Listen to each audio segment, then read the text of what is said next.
নাম নীল দিঘি কিন্তু জলের রং সবুজ। Hello guys, welcome back to my channel and welcome back to another mini blog. এটা হচ্ছে উড়িষ্যা ব্লগের সেকেন্ড পার্ট। প্রথম পার্টে তোমরা দেখেইছো আমরা কি সুন্দর পাহাড় দেখতে দেখতে জার্নিটা এনজয় করতে করতে চলে এলাম উড়িষ্যাতে। প্রথমেই চলে এলাম আমরা আমাদের রিসর্টে। এখানে আমরা ফ্রেশ হয়ে খেয়ে দিয়ে তারপরে যাব সাইট সিন দেখতে। আর রিসর্টটা তো অসম্ভব সুন্দর, দেখার সাথে সাথেই আমার ভীষণ ভালো লেগে গেছিলো। এন্ট্রান্সটাই কতটা বড় আর একদম সবুজের মাঝখানে গাছগাছালিতে ভরা, ভীষণই সুন্দর লেগেছে আমার বাইরেটা। তবে হোটেলটার বাইরেটা যতটা সুন্দর, ভিতরটা কিন্তু ততটাই আমার খারাপ লেগেছে। আমি ভীষণই ডিসঅ্যাপয়েন্টেড রুমটা দেখে। আমি আরও বেটার আশা করেছিলাম, তবে সরকারি জায়গা এরকমই হয়ে থাকে। আর ব্যালকনিটা দেখে তো আমি ভীষণই হতাশ। আমি ভেবেছিলাম যে আরও ভালো ভিউ পাবো।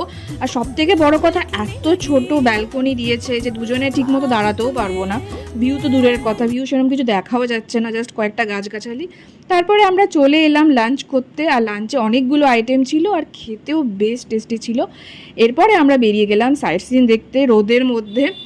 আমরা বেশিক্ষণ সময় নষ্ট করিনি, কারণ আমাদের সাইট সিন অনেকগুলো দেখার ছিল, বাট কমপ্লিট করে উঠতে পারিনি সবটা। যাই হোক, লাঞ্চ সার্ভ করতে তো আমাদের প্রচণ্ড দেরি করেছিল। প্রায় 20-25 মিনিট অপেক্ষার পরে আমরা লাঞ্চ পেলাম। তো আমি সার্ভিস নিয়েও ভীষণ ডিসঅ্যাপয়েন্টেড। তো যাই হোক, এত সুন্দর ভিউ দেখে তো আমার সমস্ত হতাশা কেটে গেল। এটা নীল দিঘি নাম, আমি তো এটা ভিডিওর প্রথমেই বললাম, কিন্তু জলের রং পুরো সবুজ। তো সবুজ দিঘি নাম হওয়া উচিত ছিল। এত সুন্দর ভিউ, এত সুন্দর মনোরম পরিবেশ যে মনে হচ্ছে ঘন্টার পর ঘন্টা এখানে আমি সময় কাটিয়ে দিতে পারবো অনায়াসে। গরম লাগছিল একটু একটু, বাট হাওয়াটাও খুব সুন্দর দিচ্ছিল। তো ওই আর কি, তখন তো প্রায় রোদ পড়বে পড়বে করছে। আর এখানে দেখতে পেলাম যে অনেকজন মাছও ধরছিল, সব বাচ্চা বাচ্চা ছেলেরা। তো ভীষণই ভালো লাগলো আমার নীল দিঘিটা। এরপরে আমরা যাচ্ছি জগন্নাথ মন্দিরের উদ্দেশ্যে, উড়িষ্যার জগন্নাথ মন্দির। পুরীর পরে উড়িষ্যার জগন্নাথ মন্দির দেখব, সেজন্য ভীষণ এক্সাইটেড। আর পড়ন্ত রোদের মধ্যেই আমরা এগিয়ে যাচ্ছি এরকম পাহাড়ি সৌন্দর্য দেখতে দেখতে। তো সেই ভিডিওগুলো নেক্সট পার্টে আসবে। এখন জাস্ট আমি জার্নিটা এনজয় করছি। তখন রোদ পড়ে গেছিলো আর বেশ ঠান্ডা ঠান্ডা হাওয়াও দিচ্ছিল, খুব ভালো লাগছিল সেই সময় ওয়েদারটা।